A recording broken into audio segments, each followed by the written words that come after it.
The radio was already hissing before we even knew what was out there. It wasn't just static, man. It rose and fell like breath, like something trying to find the right shape of a human voice. Dispatch had gone completely silent about 10 minutes earlier. No confirmation, no acknowledgement. Just that weird sound leaking through the speaker, filling the truck cab like a second presence. Ahead of us, the tree line along the trail bent inward where it definitely shouldn't have. Pines were leaning at angles that just didn't match the slope. Even the shadows were crossing against the last direction of the last light. And right there in the clearing, just off the path, a guy was standing perfectly still. Still enough to almost make you believe he was alive. He wasn't. He was just frozen there, looking over his shoulder like he'd been running. And the whole time, the radio just kept trying to speak. If you're hearing this, the archive recording's dat out. We lock these files down for a reason. They just don't sit right in your head once they get in. But if you've made it this far, I guess you're the kind of person who keeps walking, even after the trail stops making sense. If you've ever been somewhere that felt like it was listening back to you, just stay with me. This all started back in late October 2003. We were on the western stretch, just past the Smoky Mountains corridor. The trail runs a lot quieter out there. The rangers rotate in shorter shifts because the terrain is so rough. I wasn't officially a ranger yet back then. Just contract search and rescue, working seasonal shifts. It's the kind of gig you take when you're trying to stay outside longer than you stay inside. You know what I mean? The cold had come really early that year. No snow yet, but it had that dry chill that just strips the sound out of everything. The ground was rock hard. When you walked, it sounded like you were breaking something with every single step. We got the call just after dusk. Missing hiker, male, mid-30s. His last check-in was at a shelter about 8 miles back. He told another group he heard someone calling his name from the ridge and went to check it out. People wander off all the time. But the detail that stuck with me was what the last witness said. He told the ranger the voice wasn't coming from ahead. It sounded like it was right behind him, even when he turned around. We started the grid search right at first life. 3 teams, staggered coverage. We couldn't use dogs because the terrain was too broken. I was paired with Ellis. He didn't talk much, but he moved like he knew exactly where the ground would give. First few hours, we found nothing unusual. Just normal boot prints, where they should be. But about 2 miles in, the tracks changed. Same size, same tread. But the stride shortened. Like he'd slowed down and then just stopped entirely. We found the exact spot where he stood still. The leaves were pressed down in a tight little circle, like he'd been turning in place, over and over. Looking for something. And the worst part? There were no tracks leading away. Ellis didn't say a word at first. He just crouched there, running his fingers over the cold dirt. Then he stood up and pointed uphill. "That's not wind," he said. I stopped and listened. At first, I thought he just meant the trees, but it was something underneath the sound of the forest. A rhythm. Not quite a voice, not quite anything you could name. Just patterned. Exactly like the radio later. We followed it. Not directly. You keep your line on a grid search. But it stayed with us. Always just off to the side. Sometimes ahead, sometimes behind. Never in the same place twice. Around midday, we found the first body. It wasn't the missing hiker. It was someone else entirely. An older guy, maybe in his 60s. He still had his backpack on. His face was turned toward this cluster of trees. They were grown too close together, bending inward. He didn't have a single scratch on him. And his face wasn't scared. He just looked confused, like he was trying to figure something out right up until the end. Ellis pulled his radio to call it in. That's when the interference started. Dispatch came through for half a second, and then it just cut. Replaced by that same rising and falling noise. It wasn't static. It was something with structure, trying to match us. Protocol says you pull back the second you lose comms out here. But Ellis didn't even blink. He just marked the spot and kept pushing deeper into the trees. And that sound, it was getting louder. Ellis stopped dead in his tracks and looked back at me. You hear it? He asked. I just nodded.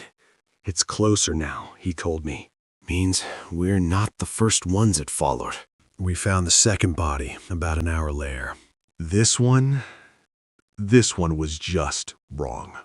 He was kneeling in the dirt, hands pressed flat against the ground.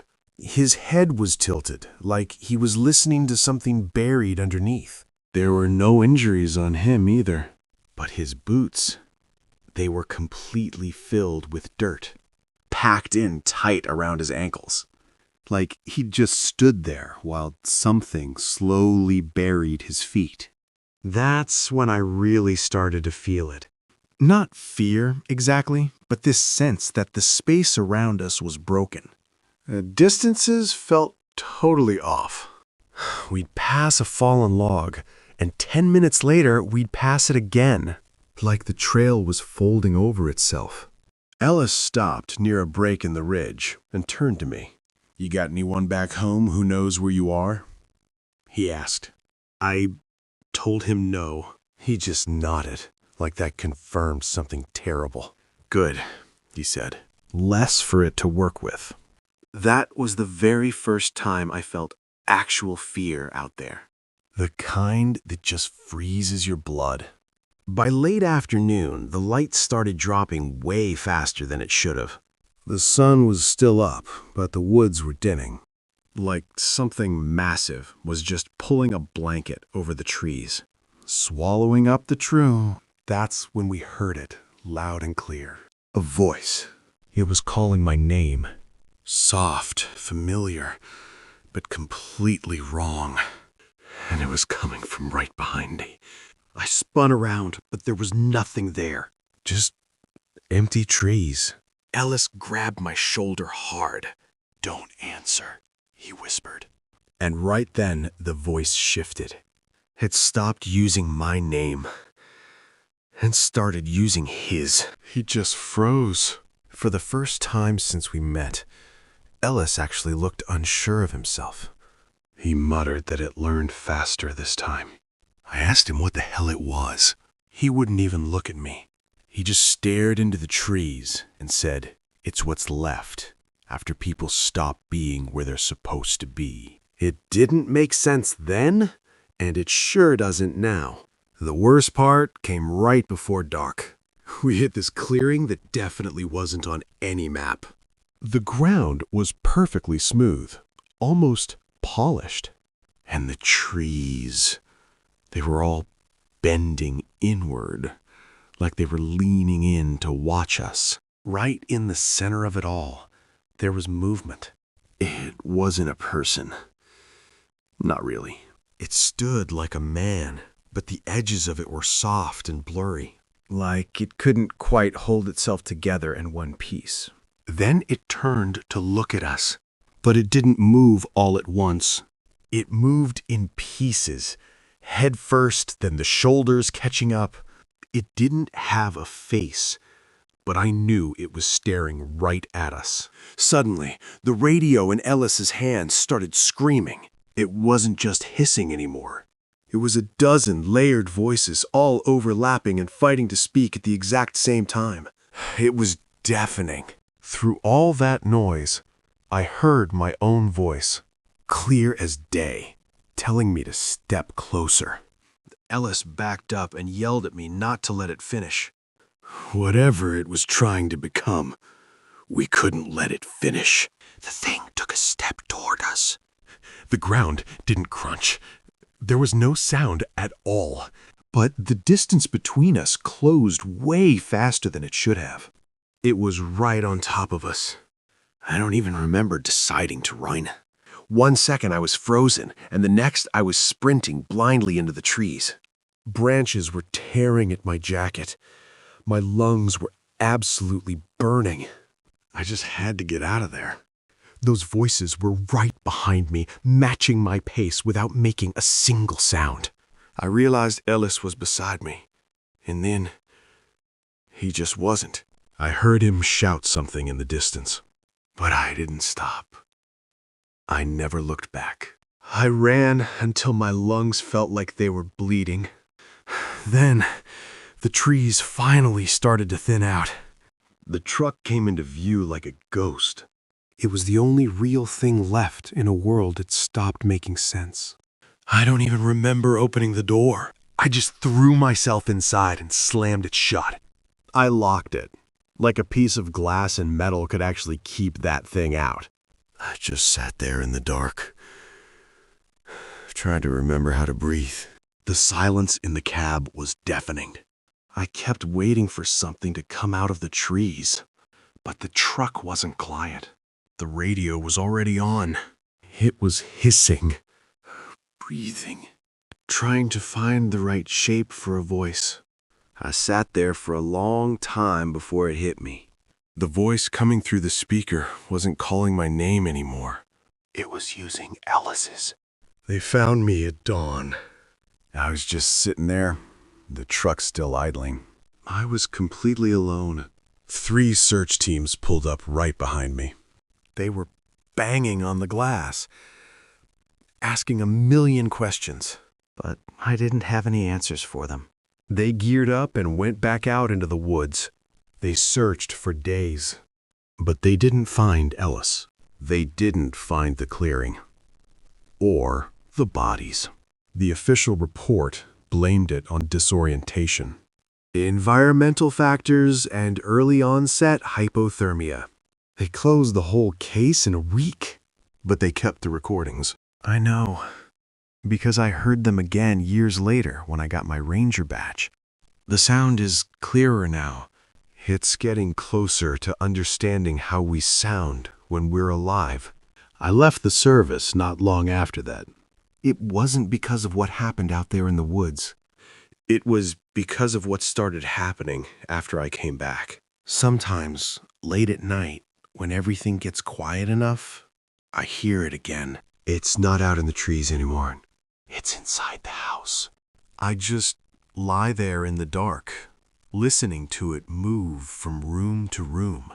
It paces the hallway, trying the handles on closed doors. Chilling realization. Just practicing. It's learning how to sound like us. And every now and then through the walls, it gets my name exactly right. On the very first try. Last week, I woke up in the middle of the night. I walked into the kitchen and found my old radio hissing on the counter. An old one I never threw away. I stared at it for a long time. I don't remember turning it on, and I definitely don't remember bringing it inside. But it was sitting right there. It was making that same breathing sound from the woods. And through the noise, just for a second, I heard something new. It wasn't a voice. It was the heavy crunch of footsteps, coming from just outside the back door. And they were perfectly matching the way I walk. I froze in place, my chest tight with panic. And the footsteps on the radio stopped at the exact same time. Stopping whenever I stop breathing. It's standing right on the other side of the glass, listening to me, just waiting for me to move first. I knew right then that fear was exactly what it wanted from me.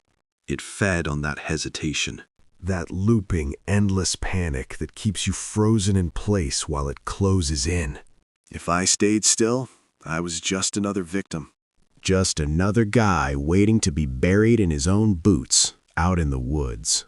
I had to break the pattern right now. My hand was shaking pretty bad, but I reached out anyway. I clicked the old radio off. The sudden, heavy silence in that kitchen was honestly heavier than the static ever was. I took one slow, deliberate step toward the back door. Through the frosted glass, the shadow shifted. It mirrored my exact stride, stepping right up to the frame to meet me. It was trying to anticipate me, trying to learn the rhythm of my survival. But it only knew how to mimic what it heard. It didn't actually know how to live. I stopped just inches from the glass. I could feel the unnatural cold radiating through the solid wood. Haunted memory, a freezing chill straight from that distorted clearing, trying to get inside. I told myself I wasn't gonna run this time. I placed my hand flat against the door And took a deep, steady breath, letting it hear that I wasn't panicking anymore. I didn't speak to the radio on the counter. I spoke directly to the shape on the other side of the glass. I told it, "You don't get to have this." I reached up and slammed my hand onto the porch light switch. A blinding flood of yellow light erupted outside the window, hitting that shadowy thing head-on in the dark. The shadow didn't run away. It just fell apart. The edges blurred into nothing, dissolving into the night air, Until there was only an empty porch left behind. The harsh yellow glare of the porch light buzzed quietly against the glass. I stood there for what felt like hours, just waiting. Waiting for that shape to come back. But the porch stayed empty, and that unnatural cold finally started seeping out of the wood. I didn't dare turn my back to the door. I took slow, measured steps backwards, keeping my eyes locked on that frosted glass. Every creak of the floorboards sounded like a gunshot in the quiet house. I just needed to put some distance between me and whatever was out there. My gaze drifted back to the old radio on the counter. That eerie green glow from the screen was completely gone now. It just looked like a piece of dead plastic. No hissing, no breathing, no sound at all coming from the speaker. The adrenaline that kept me on my feet suddenly just evaporated. It left behind this crushing wave of exhaustion. I pulled out a chair from the kitchen table and collapsed into it. I buried my face in my hands. The reality of what had just happened, what had actually found me, it pressed down on me like a physical weight. Sitting there in the quiet, Ellis's final words echoed in my mind. "Don't let it finish," he told me. Right before that clearing swallowed him whole, I realized with this sickening dread that the thing outside my door wasn't just haunting me. It was still trying to finish whatever it started in those woods. Turning on the light hadn't defeated it. It just taught the entity a new rule, a new boundary it had to learn how to cross. It was still out there in the dark, practicing, adapting, just waiting for the moment I let my guard down again. I knew I couldn't just sit in the kitchen and wait for the sun to come up. I pushed myself up from the table and walked down the hall to my study. If this thing was finally making its move, I needed to prepare. I had to look back at the only evidence I had left. In the corner of my study sat a heavy, locked metal filing cabinet. I hadn't opened it in years. My hands were still shaking a bit as I fumbled with the small brass key.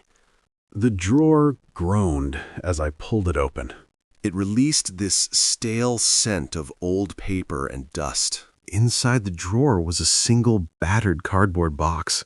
It was marked with the search and rescue emblem and the year 2003.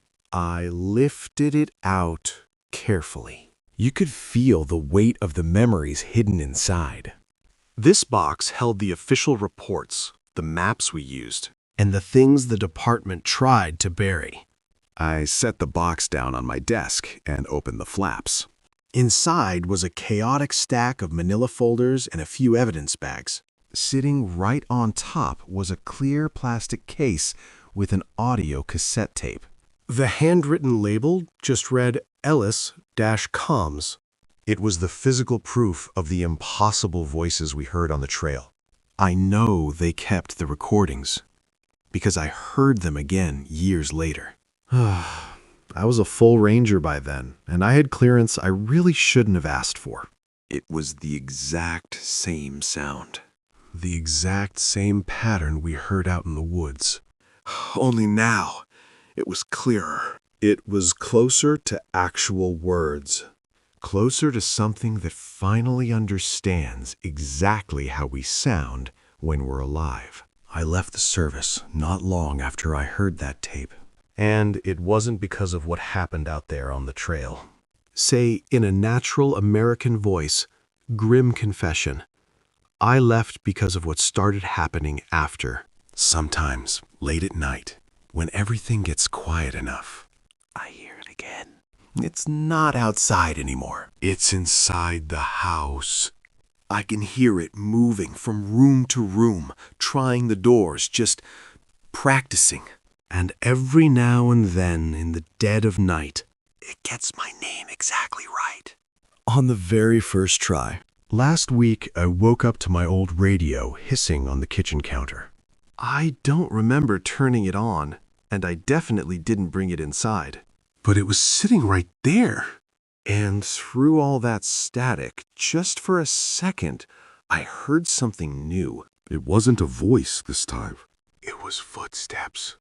They were coming from just outside the back door, matching the exact way I walk. Stopping whenever I stop breathing. Just waiting for me to morph first. I don't remember turning the radio on. I don't even remember bringing it inside the house.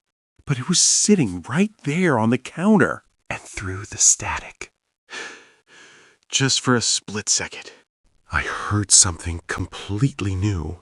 It wasn't a voice trying to speak. It was the sound of footsteps. Heavy boots crunching on the wood.